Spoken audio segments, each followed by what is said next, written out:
สบายดีสวัสดีพ่อแม่พี่น้องมื้อนี้พบพอกันคือเก่าเด้อที่ส่งสเปนลูกสาวลามื้อนี้เฮามีเมนูมาเข้าครัวอีกแล้วพ่อแม่พี่น้องเมนูของเฮาสิมาแกงบอนเนาะทุกคนบอนหวานเอามาแต่นาเนาะให้พ่อเอามาแต่นารับน้อยๆกกต่ำๆเพราะว่ามันบ่อยากงามปานใดเนาะนี่ทุกคนนี่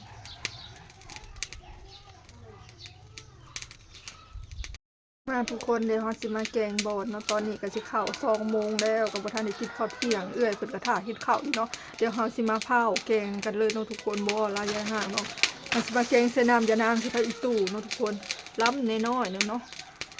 มันบ่งามกกมันบ่สูงบ่ใหญ่บ่งามป้าตกถาดระเบิดเลยทุกคนบนได้มันงามฮะล้ำยาวแล้วก็ซับโปรตีนในความใหญ่มันแต่อันนี้ฮะมันน้อยเพราะว่ามันโบงามปะได้เนาะดินโบงามดินแบบเป็นดินทรายนะมันโบงามมันโบเหม็นดินอันขี้ตมมันหมักอยู่ในอันขี้ตมได้อันนี้ค่ะขี้ตมเป็นนองเป็นบวกควายค่ะ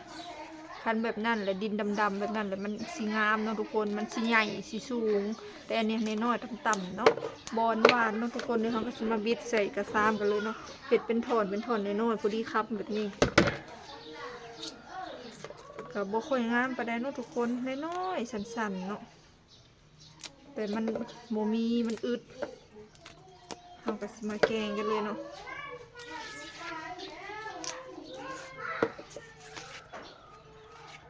มื้อนี้อากาศร้อนพ่อแม่พี่น้องมื้อนี้ค่ะใบมันอ่อนๆเขาก็จะใส่เบิดไปเลยเนาะใบมันคันใบมันน้อยมันอ่อน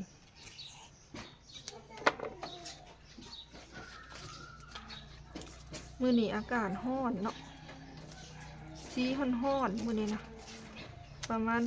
32 องศาเนาะทุกคนน้ำหมอกตกแห้งมื้อเช้านี้นะน้ำหมอกตกแห้งอะไรได้หมอกก้นโถนถั่วเบิดแถวเดินเฮือนน้ำหมอกตกแห้งเลยมันแดดเนาะนี่ได้น้ำหมอกตกแห้งเลยแดดฮ้อน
น้ำฮ้อนแล้วทุกคนเดี๋ยวเราเอาบอลลงไปเนาะบดลายพันใดพอดีแกงกินบาทหนึ่งเดี๋ยวเราอันชิป้าให้มันนั่นเปื่อยๆหน่อยหนึ่งเนาะทุกคนเราจังสีแกงขั้นตอนนี้เราก็สิเตรียมไปหายี่ยานางไว้ก่อนเนาะมาหย่องยานางเนาะทุกคนหย่องยานางใส่แกงบอลเนาะหย่องให้มันเคี้ยวๆเนาะคงเห็นพี่น้องเผ็ดแบบนี้เนาะ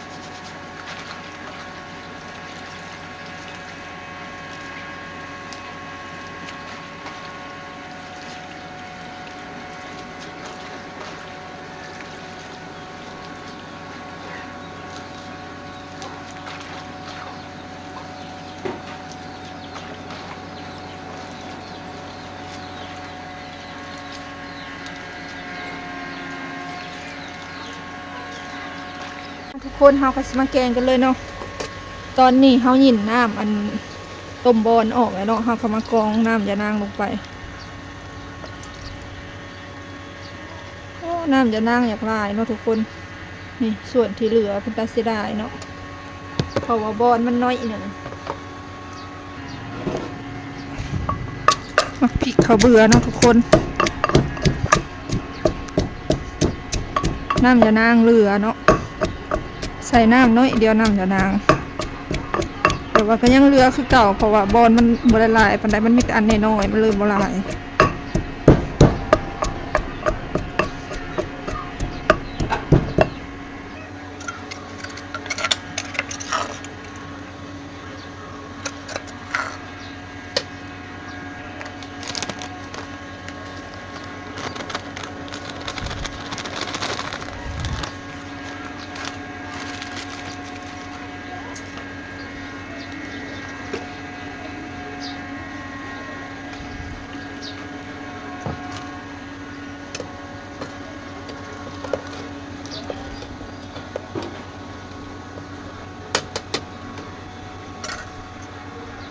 มาทุกคนตอนนี้เรารู้สึกว่าบอลทำมันกระสุกแล้วเป็นที่เรียบร้อยเนาะเราสิมาใส่ผักอีตู่ลงไปเนาะทุกคนแล้วแต่เนาะแกงเห็ดน้ำใส่ก็ได้แบบแกงใส่น้ำจะนั่งก็ได้ใส่ผักขะแยงแห้งก็ได้ใส่ผักอีตู่ก็ได้ใส่กระดูกหมูก็แซ่บเนาะทุกคนแต่ว่าเราบ่มีกระดูกหมูเนาะเราก็สิแกงใส่บอลนี่แหละพ่อแม่พี่น้องนี่เนาะหน้าตาก็สิประมาณนี้แกงบอลใส่น้ำยานางเนาะทุกคน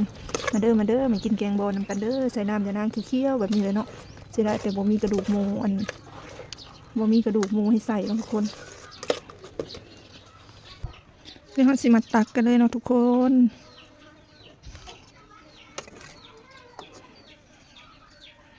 นี่เนาะประมาณนี้เนาะทุกคนมาเด้อมันกินแกงบอนกันเนาะใส่น้ำยานางเคี่ยวๆข้าวใบชงกว่าเด้อทุกคนเด้อ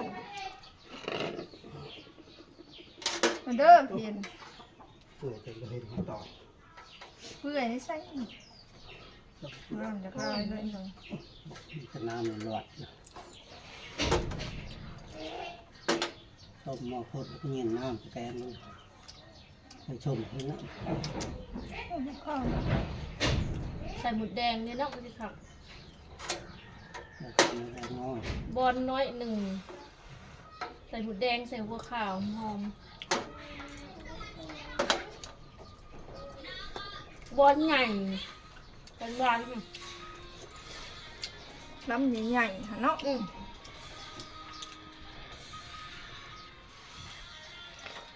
บอลน้ำใหญ่ๆยาวๆที่หาล้ำกับเต็มหม้ออันนี้รสง่ายเนาะมันจะล้ำน้อย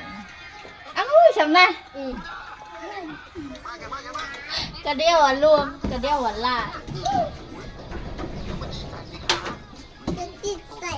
มาที่บ้านไผ่เลยเนาะตัวใหญ่ที่ไหนมาบันไผ่ก็เอามากก็เอามาเขาอยู่ตลาดดงไปบริการไม่ได้อึดปะดำใหญ่อวบเลยคือมาบริการหมดเล่นๆนี่เนาะม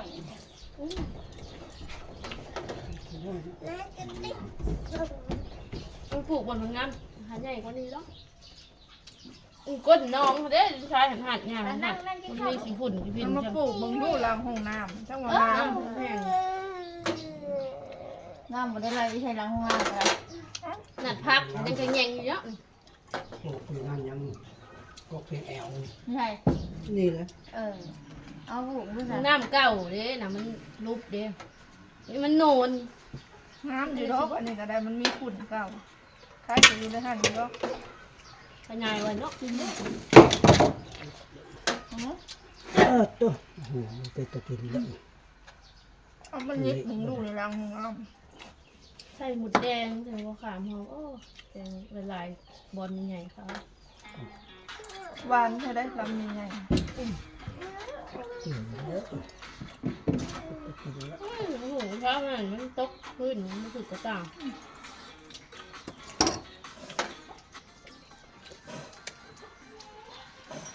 หาแหละมันห้อนบุคืนมากก็อย่า